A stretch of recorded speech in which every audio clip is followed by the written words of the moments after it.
नमस्कार, मैं हूं फैज आलम फैजी और स्वराज टाइम्स में आपका स्वागत है। 2022 में विधानसभा चुनाव होने जा रहे हैं। इसी को लेकर के चर्चाएं लगातार जारी हैं और जाहिर सी बात है, चुनावी मौसम है तो लोकतांत्रिक व्यवस्था में चर्चाएं भी इसी की ही होंगी।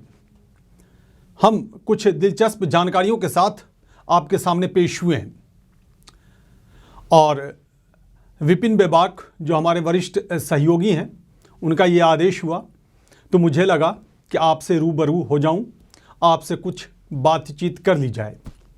इसी संदर्भ में हम आए हैं।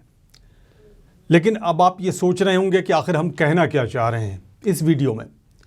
इस वीडियो में कुछ दिलचस्प जानकारियां देंगे हम आपको आंकड़ों के माध्यम से, उन आंकड़ों के माध्यम से जिसको सुनने और समझने के बाद आप भी अपना आकलन प्रस्तुत करने की कोशिश ज़रूर करेंगे कमेंट बॉक्स में जा करके। ये मेरा अनुरोध है, ये मेरा आग्रह है आप लोगों से, और मैं हमेशा ये आग्रह करता हूँ, हमेशा ये अनुरोध करता हूँ आपसे। चूँकि जब आप आकलन करते हैं तो फिर वहाँ पर जा करके मुझे ये पड़ताल करने का मौका मिलता है और इसे परिभाषित करने का मौका मिलता है कि हमें इस संदर्भ में क्या कुछ आगे करना है। तो ये बहुत ही ज़रूरी हो जाता है हमारे लिए।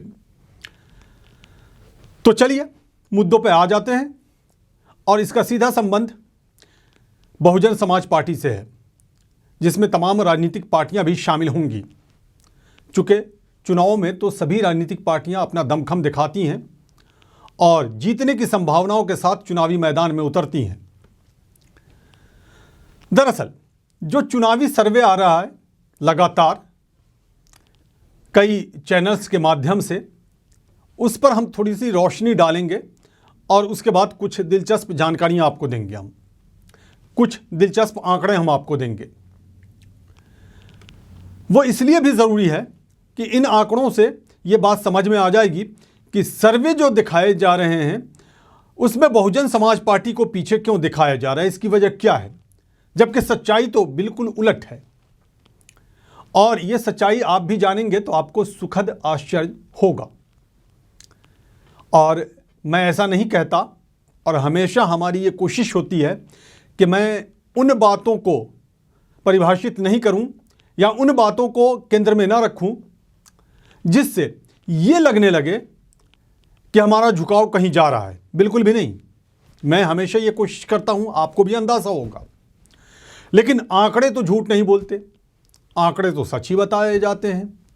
और आंकड़े जो होते हैं वो आप तक उन सच्चाइयों को पहुंचाने का काम करता है जहां तक शायद आप या तो नहीं पहुंच पाते हैं या पहुंचने से पहले ही रोक दिए जाते हैं किसी और माध्यम के जरिए, किसी और माध्यम से कह लें रोक दिए जाते हैं। मैं पहले सर्वे की बात कर लूं, चूंकि मैंने पहले भी कई वीडियोस में इसका जिक्र किया है, एक बार फिर से जिक्र करना चाहूँगा। जो चुनावी सर्वे आ रहे हैं कई न्यूज़ चैनल्स पे या मीडिया हाउसेस कह लें, अखबारों में भी आ रहे हैं, उसके मुताबिक उत्तर प्रदेश में जो 403 विधानसभा सीटों पर चुनाव होने जा रहे हैं उसमें भारतीय जनता पार्टी को एक नंबर की पार्टी बताया जा रहा है। और तकरीबन 40 से 42 या 43% मान लें कि 40 से 43% के आसपास भारतीय जनता पार्टी को वोट प्रतिशत दिखाया जा रहा है आगामी विधानसभा चुनाव के मद्देनज़र। यानी कि जो 2022 में चुनाव होंगे उसमें भारतीय जनता पार्टी को 40 से 42 या 43% मत प्राप्त होंगे। हो सकता है 1-2% आगे पीछे भी हो जाए, ये चुनावी सर्वे बता रहे हैं। दूसरे पायदान पर समाजवादी पार्टी गठबंधन को दिखाया जा रहा है, जिसमें अमूमन ज़्यादातर सर्वे में समाजवादी पार्टी को 32 से 35% के बीच में दिखाया जा रहा है।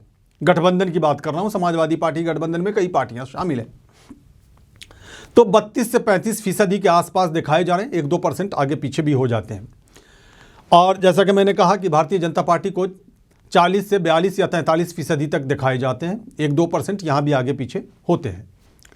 बहुजन समाज पार्टी की अगर बात की जाए तो बहुजन समाज पार्टी जिनका जमीन काफी मजबूत है, यानी बहुजन समाज पार्टी की जमीन काफी मजबूत है उत्तर प्रदेश में, उसके बारे में यह बताया जाता है कि इसे 15 से 17 या 18% वोट आएंगे। कहीं कहीं तो 15 से भी नीचे दिखाया जा रहा है। कांग्रेस की बात ही अगर की जाए, उत्तर प्रदेश के संदर्भ में हम बात कर रहे हैं, तो ये बताया जाता है कि 6 से 7 या 8% वोट कांग्रेस को आएंगे। ये तमाम चीज़ें दिखाई जाती हैं। उसके बाद सीटों का गणित बताया जाता है, जिसके मुताबिक भारतीय जनता पार्टी को पूर्ण बहुमत तक पहुंचा दिया जाता है या फिर पूर्ण बहुमत से आगे भी दिखा दिया जाता है। अखिलेश यादव की पार्टी समाजवादी पार्टी गठबंधन को दूसरे पायदान पर दिखाया जाता है। कभी 140 तो कभी 135, कभी 130, कभी 150, कभी 160 सीटें दिखाई जाती हैं। बहुजन समाज पार्टी को कभी 20 तो कभी 22 तो कभी 25 तो कभी 30 सीटें दिखाई जाती हैं। कहीं कहीं तो 20 से भी नीचे सीटें दिखाई जाती हैं। लेकिन क्या ये सच है? क्या ऐसा ही है? दिल पे हाथ रखकर एक बार ज़रूर सोचेंगे आप। अब मैं बताता हूँ।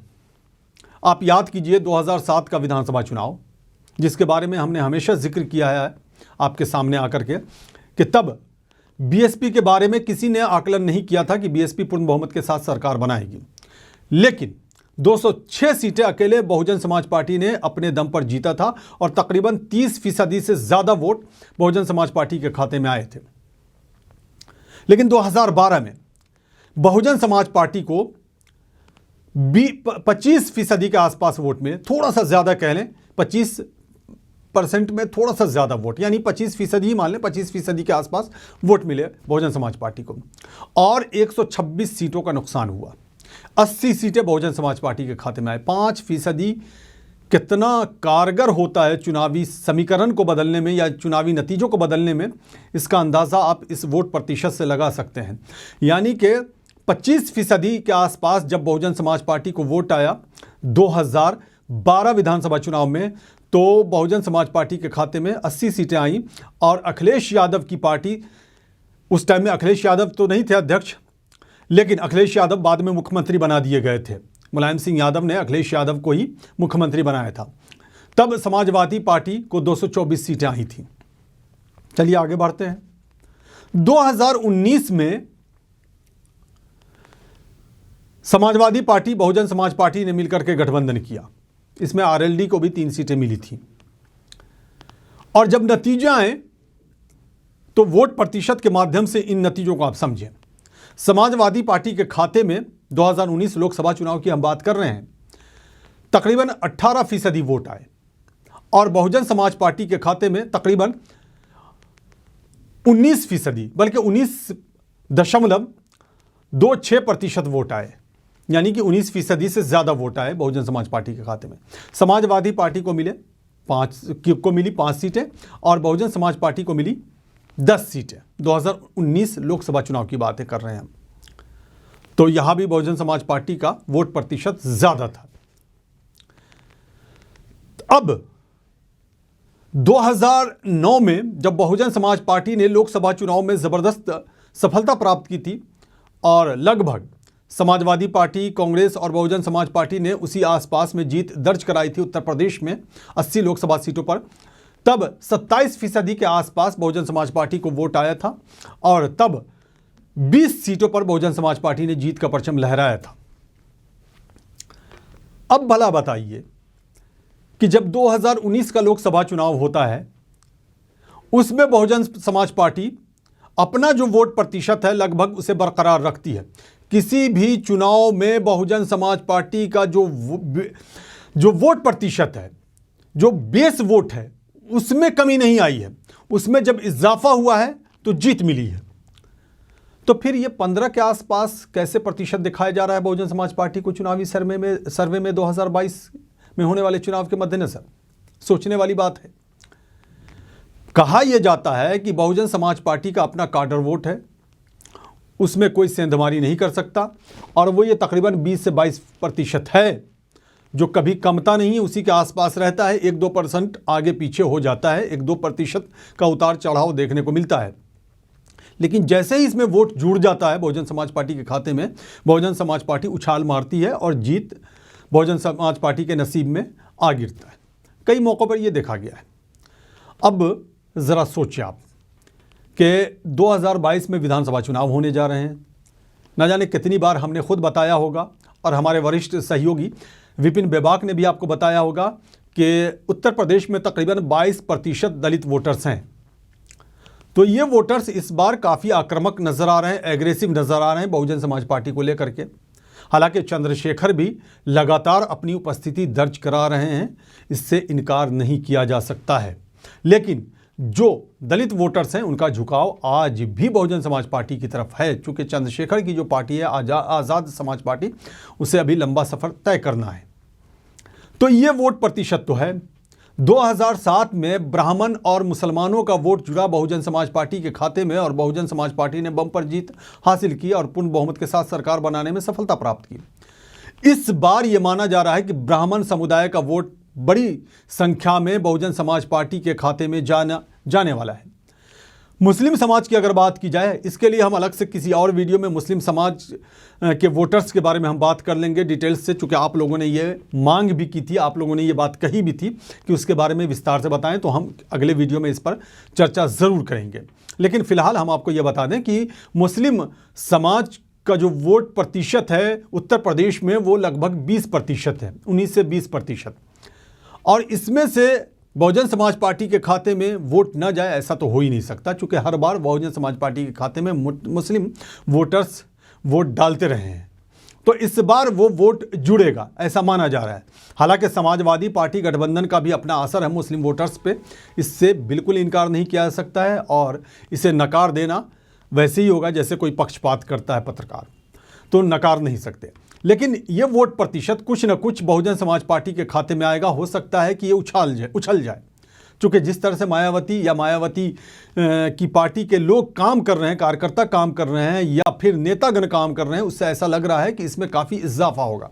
तो जैसे ही ये वोट प्रतिशत में इजाफा होता है मुस्लिम वोटर्स के माध्यम से बहुजन समाज पार्टी के खाते में, और ब्राह्मण समुदाय का हमने जिक्र किया ही, और दूसरे समाज के वैसे लोग जो दबे कुचले हैं, गरीब हैं, परेशान हैं, उनका वोट भी मिलता रहा है बहुजन समाज पार्टी को, तो जाहिर सी बात है ये आंकड़ा बढ़ जाएगा।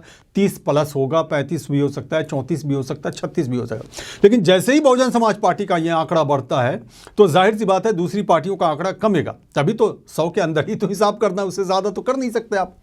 तो इसका मतलब कि बहुजन समाज पार्टी आगे चली जाएगी।